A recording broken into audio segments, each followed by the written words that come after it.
británico, terminaba la guerra mundial en Europa. El Tercer Reich se hundía. El general Keitel, jefe del ejército alemán, orgulloso hasta el final, firmaba en Karlshorst, este de Berlín, el documento histórico, rendición incondicional de la Alemania nazi frente a los aliados, Estados Unidos, Unión Soviética, Gran Bretaña y Francia. La rendición final fue precedida de pequeñas rendiciones, como la del mariscal Dönitz, sucesor de Hitler, ante Montgomery. Pero aquello, dice la historia, fue un acto de propaganda del mariscal británico. La amenaza de los aliados hasta el final fue tajante: capitulación sin condiciones o guerra. Después hubo amistad, pero nunca un tratado de paz entre Alemania y los vencedores. Tuvieron que pasar 45 años. Tras la caída del muro de Berlín, los aliados devolvieron la soberanía a Alemania, permitieron la reunificación. Tratado 2+4 de 1990, firmado en Moscú. Los rusos se fueron de Alemania hace un año, y no por la puerta grande. Alemania había ganado la posguerra. En numerosos edificios del antiguo Berlín Este se aprecian todavía los impactos de los últimos combates en la ciudad. Esto no es un hecho intencionado, sino un efecto de la dejadez del antiguo régimen comunista. Pero es un monumento, es una buena idea para reflexionar, para evitar que algo así vuelva a suceder. Ese es el recuerdo de la capitulación de Alemania del Tercer Reich, hace hoy 50 años a las 3 de la tarde. No, perdona, fue ¿sí? De madrugada, o sea, la famosa de Reims fue el 7 y la de aquí fue en la noche, por eso es que se celebra el 8, estaba previsto que se firmara el 8 por la noche, hubo una negociación bastante delicada entre los vencedores y la firma real fue a las 0:16 de la madrugada del 9 en Karlshorst. Se nota que Daniel está en Alemania y tiene un sentido de la puntualidad absolutamente... Bueno, no, es que es el rigor histórico absolutamente necesario. Juan Antonio, el dato es muy importante porque hay quien piensa que ahí empezaron justo las fricciones entre los 4 vencedores. O sea, Reims se firmó en el cuartel general aliado con Eisenhower y Stalin quería que se firmara aquí en la capital del Imperio del Mal. Los franceses, el que firmó por parte francesa decía, después de firmar en Francia tengo que venir aquí, firmar en Berlín, de Gaulle me cuelga, ¿no? Ahí empezaron las fricciones, ¿no? ¿De dónde sales ahora? ¿De dónde sales ahora, de las 3 de la tarde? No, es que a las 3 de la tarde lo que se produjo, quizá por ahí tu confusión, fue la emisión por radio del mensaje de Truman, de Churchill y de Gaulle anunciando a sus respectivos pueblos que había terminado la guerra. Pero el horario exacto es el que acaba de apuntar Daniel. Y añadiría uno más, por esto de la precisión del horario. A las 2:41 había terminado formalmente la guerra en sentido práctico, es decir, cesaron de todo punto las hostilidades. Eso es cierto. Ahora el documento y el problema de la firma fue bastante delicado y largo, ¿no? Con 1 minuto y 34 segundos de retraso nos llega la imagen. Aquí no ha habido muchísima puntualidad. Si tenemos la oportunidad hablaremos precisamente de esa polémica, Daniel. Porque además hay un elemento importante. Los rusos tuvieron desde el principio interés en que los alemanes se rindieran a ellos y no solo a los aliados, y en Berlín, que era la capital de la potencia agresora. Daniel, ese es el escenario. Estás recibiendo tú también, naturalmente. Acaba de llegar el presidente Mitterrand y todo esto va con retraso.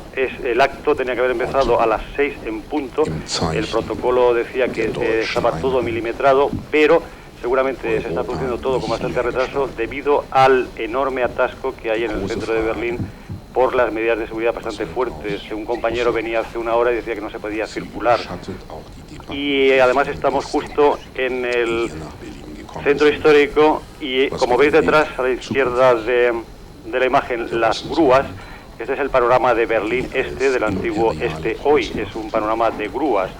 Justamente detrás está la antigua calle centro de Berlín, la Friedrichstraße, que volverá a ser el gran centro, ¿no? Y puedes contar en una manzana hasta 30, 40 grúas, ¿no? Justo a este lado donde está la cámara hay una obra gigantesca, están haciendo los cimientos. A la derecha tenemos la iglesia francesa, a la izquierda la iglesia alemana, y la iglesia alemana a la izquierda también está toda recubierta con una estructura porque está en renovación. De todas maneras, no parece que la demora vaya a ser ya mucho tiempo, ¿no? Es decir, que la demora ha sido prácticamente un par de minutos, ¿no? Bueno, lo digo para alterar el orden de la disposición del programa. Ahí tenemos el concierto, sí. Ya estamos en la sala. ¿Podríamos contar, Daniel, en qué va a consistir este acto de forma breve? El acto se va a abrir, como siempre en Alemania, con música, con Beethoven, la obertura Coriolano. Durará unos 7 minutos. Después hablará el presidente federal, Roman Herzog. Está previsto que hable 15 minutos y otros 15 minutos para cada uno de los otros 4 oradores. Al final, la fantasía en coro de Beethoven, otra vez unos 17 minutos, y terminará el acto con el himno nacional alemán. Estaba previsto que terminara el acto aproximadamente a las 8 menos cuarto, pero el discurso de Herzog, en principio, por el texto que nos han facilitado con un poco de anterioridad, parece que va a ser un poco más largo. Son 12 folios a máquina apretados, pueden ser 20 minutos, con lo cual iríamos con retraso en general. Esta sala de conciertos la renovó, curiosamente, la República Democrática. Terminó la reconstrucción el año 84 y se ha dejado más o menos como estuvo en su momento, ¿no? Tiene una acústica, es una caja bastante fría, bastante dura, parece que es bastante fría, pero tiene una sonoridad fantástica, ¿no? Es obra del gran arquitecto de Berlín, de Schinkel, el arquitecto neoclásico, de cuando todavía Prusia admiraba bastante a Alemania y todo el corazón de Berlín es un poco, el centro histórico es un poco francés. Daniel, en función de que dices que todavía están llegando los invitados, muchos de ellos han estado en París esta mañana en el acto que se ha celebrado en la Plaza de l'Étoile. En vista de ese retraso, podríamos en este momento dedicar los próximos minutos a ver un trabajo que has realizado tú, un vídeo en relación con ese debate que hay en estos momentos en Alemania sobre si lo que se produjo hace 50 años fue una liberación para todos o una derrota para Alemania. 2 palabras para presentar ese vídeo y lo podemos ver, si te parece, mientras comienzan los actos. De acuerdo. Stalin concentra a las puertas de Berlín un dispositivo militar sin precedentes. Dirige las operaciones el futuro héroe de Berlín, general Zhukov.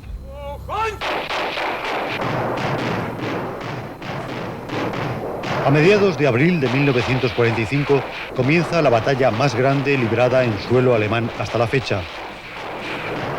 2,5 millones de soldados soviéticos lanzan una tormenta de acero contra Berlín desde las orillas del río Oder, 70 kilómetros al este.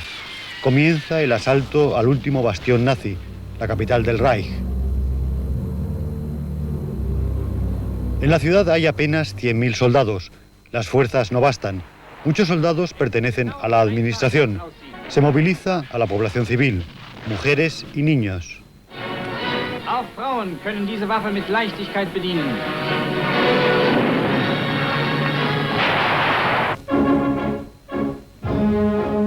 En Berlín circula un rumor. Hitler tiene un arma secreta que permitirá a Alemania ganar la guerra.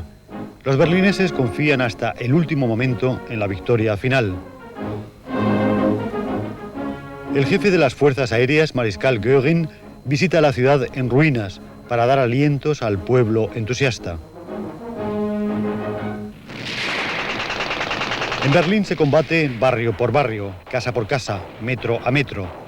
Pero la orgía de violencia lanzada por Alemania contra el resto de Europa se vuelve contra ella. Los alemanes buscaron la guerra total, consiguieron la derrota total.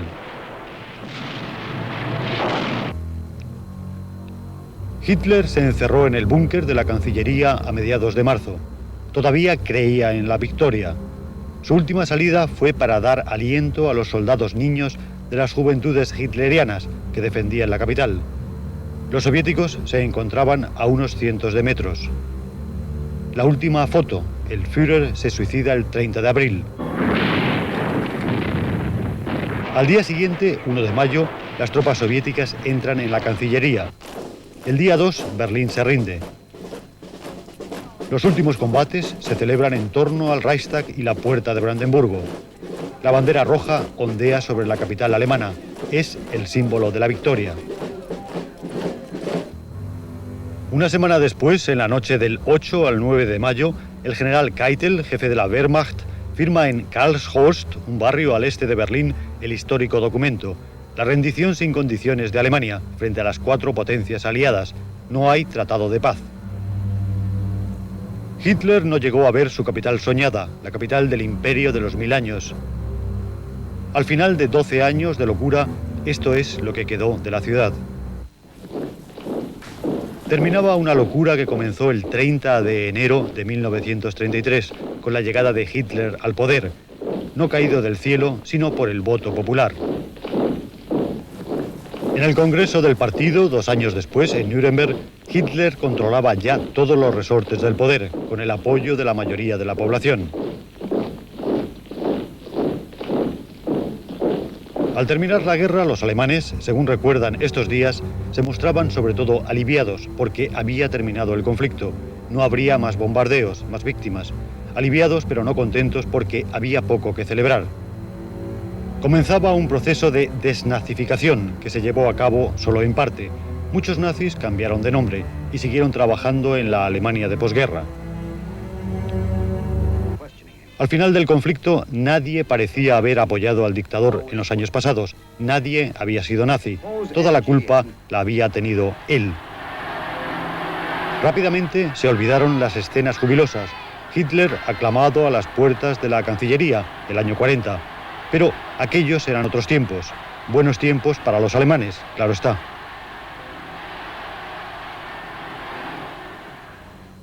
Después de la guerra, nadie sabía nada de los campos de concentración.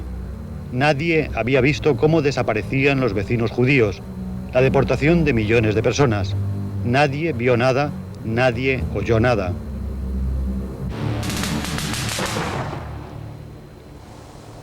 Estos días, los medios alemanes muestran una avalancha de reportajes sin precedentes sobre los últimos días de la guerra.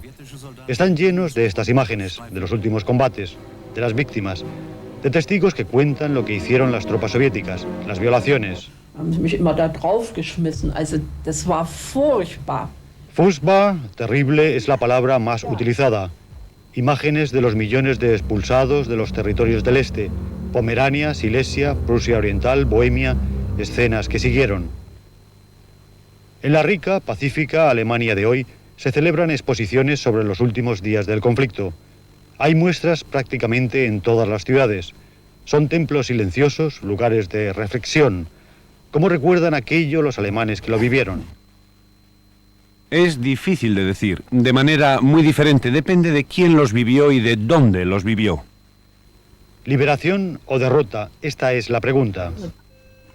Naturalmente que los que estaban en campos de concentración fueron liberados, pero yo no veo como liberación lo que nos hicieron los rusos.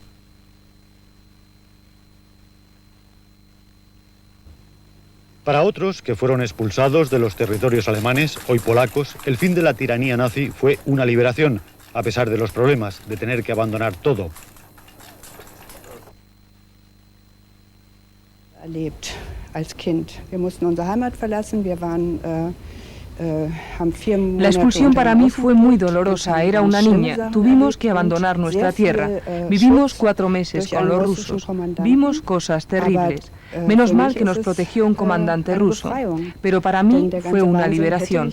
Aquella locura no hubiera terminado. Lo veo hoy con claridad si los rusos y los aliados no hubieran acabado con ella. En ese sentido, para mí fue una liberación, aunque al final pasaran cosas terribles. En estas exposiciones no faltan bárbaros nostálgicos que contemplan las fotos de la Olimpiada del 36 y proclaman: aquellos eran tiempos, qué bonito, todos con el brazo en alto. ¿Liberación de la dictadura nazi o derrota de Alemania?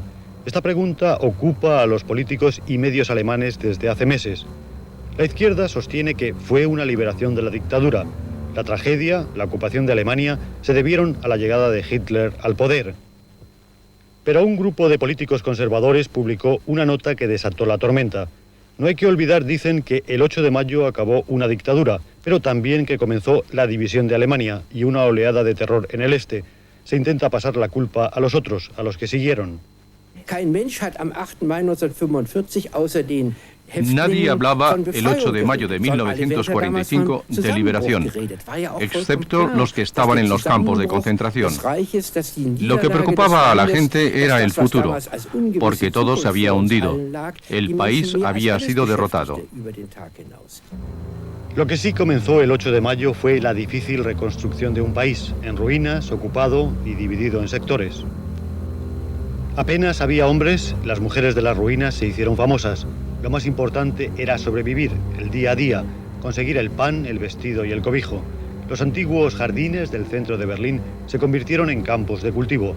Sobre el pasado nazi se extendió un manto de silencio, de vergüenza por lo que había pasado.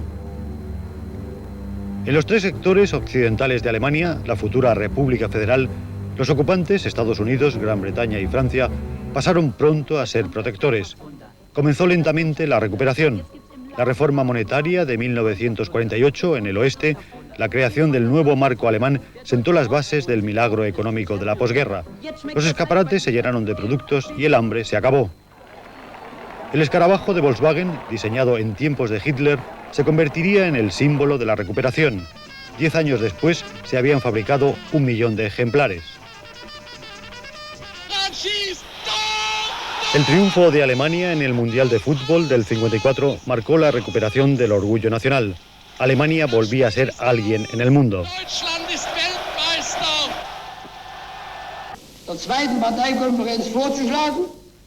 En la otra Alemania, la del Este, en la zona de ocupación soviética, comenzó la construcción del socialismo. Pero no todos estaban de acuerdo. La revuelta de 1953 en las calles de Berlín Este y otras ciudades orientales fue aplastada por los carros de combate soviéticos. Siguió la huida en masa hacia el oeste, miles de personas al día. Para evitar esta huida masiva se levantó el muro. El fracaso del sistema, de los regímenes del Este, llevó a la caída del muro, a la historia 1000 veces contada.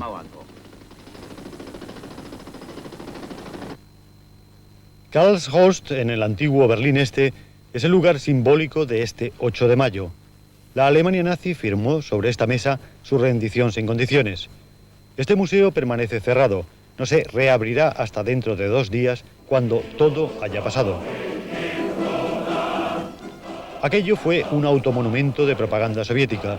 Se cerró hace 1 año para renovarlo, pero según ciertas informaciones se ha procedido a su dessovietización. Se dedicará a cantar las relaciones ruso-alemanas en los últimos decenios. El corazón de Berlín, el antiguo este, se encuentra en reconstrucción, pero se corre el peligro de reconstruir la historia en paralelo. Culpar sobre todo a los que instalaron después una dictadura. Olvidar que los autores originales de aquella tragedia fueron los nazis. Sí, el peligro es más de una instrumentalización de un sentimiento que es un sentimiento de una minoría. Y es un oportunismo grande, porque esta misma gente hace 10 años no ha dicho nada de esto. Hace 20 años no ha dicho nada, solamente en este momento creen que hay algo para la popularización de este sentimiento. Alemania fue derrotada al final del conflicto. El concepto liberación fue acuñado más tarde por los alemanes que no desean que aquello vuelva a repetirse. Ach, so schlimm kann's nicht werden. Ja? Haben wir erlebt, wozu es 1933 geführt hat. No vale la excusa de decir, eso no se puede repetir, no puede volver a pasar. En 1933 también se decía eso y ya vimos lo que pasó con los ultraderechistas y el racismo. El pueblo alemán debe permanecer vigilante. Debajo de aquellos edificios, a 14 metros bajo tierra, están los restos del búnker de Hitler. En este lugar se encontraba la Cancillería. De aquí partieron las órdenes que asolaron Europa. Muchos alemanes desconocen estos lugares. Habían olvidado el significado del 8 de mayo. En el campo de exterminio de Auschwitz, en el pabellón 4, hay una placa con una cita del filósofo hispanoamericano Jorge Santayana. Quien no recuerda la historia está condenado a repetirla. Hemos recordado estos últimos años de la reciente historia de Alemania, mientras en el Konzerthaus se ha iniciado ya en estos momentos